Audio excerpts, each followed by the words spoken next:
Rates are volatile and headlines aren't helping, but people still need to buy homes. So let's talk about how to help clients tune out the noise and take action. Welcome to Keeping Your Real Estate Business on Track. Today we're talking about mindset, specifically how agents are helping buyers make confident decisions in a noisy rate environment. Our guest knows how to calm nerves and close deals. Like and subscribe if you're ready and want more help moving buyers forward.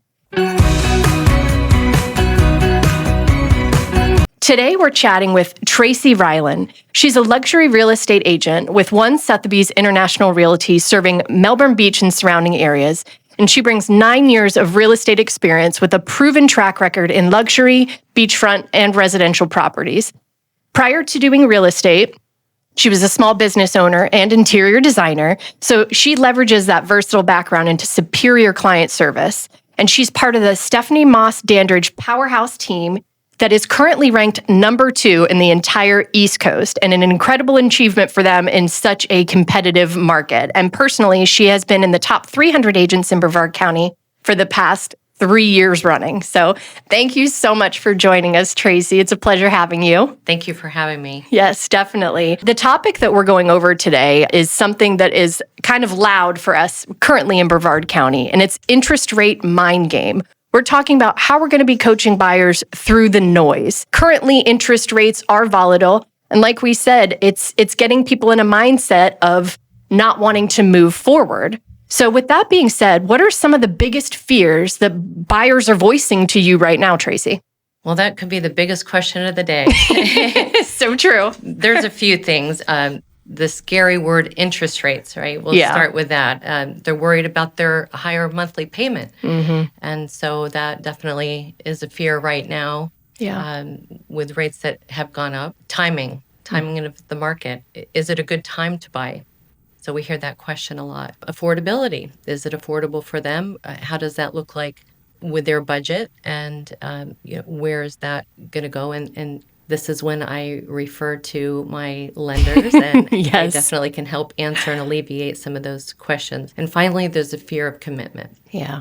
I think leveraging your business partners is also very helpful. We can help out with the math piece of it to help ease their mind a little bit and help move them forward for you. Or how do you help your clients move past that rate anxiety that you had mentioned? I focus on 2 things. Perspective and planning, changing the fear to strategy. The first thing I would do is acknowledge their anxiety. It's a valid thing. Rates have gone up and the headlines can feel overwhelming, but I shift the conversation from fear to strategy. I remind them that the timing the market perfectly is nearly impossible. So true. But making a smart, informative decision based on their long-term goals is always a win. Yeah. I like that you said you validate that anxiety, because that fear is valid, and helping them move through that, you have to acknowledge that they are feeling that way. So what scripts or analogies, I guess I could say, do you use to explain market conditions to your clients? I've never liked scripts. I prefer to use analogies. Yeah. And of course, one of the oldest ones that we've heard is marry the house and date the rate. Yes, I hear that one all the time. I'm sure you do. I like the real estate is like a flight. Mm-hmm. You can wait for the perfect seat at the perfect price and miss the plane. So I love that. And then you don't get to go on vacation. Yeah, that is our goal of why we work, right? Yeah. To get to that point. Yeah. So one of my favorite quotes as well is by Eleanor Roosevelt, a woman is like a tea bag. You can't tell how strong she is until you put her in hot water. Yes. So how does that relate to real estate? Well, we can handle the challenges and the market uncertainty. Yeah. Wonderful. Have you seen success using points or any creative financing structuring? Absolutely. In this market, seller concessions have been a win for my buyers if they are looking to fill in the gap for a down payment, or perhaps they need some money to fix something up in the home. It's a good option, and the sellers are willing to do that right now in this market. Have we been in a market where you can ask for seller concessions? So let's go to 2021. Yeah. When it was a seller's market, no. Sellers were not willing to give the concessions where there were bidding wars. Yeah. Now that we are more into a buyer's market, absolutely.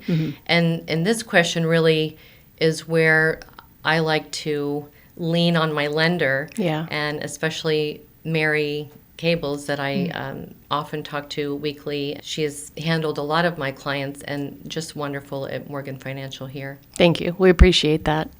How do you help buyers shift their mindset from waiting to acting? I always bring them back to the why. Why are you moving? What is the purpose?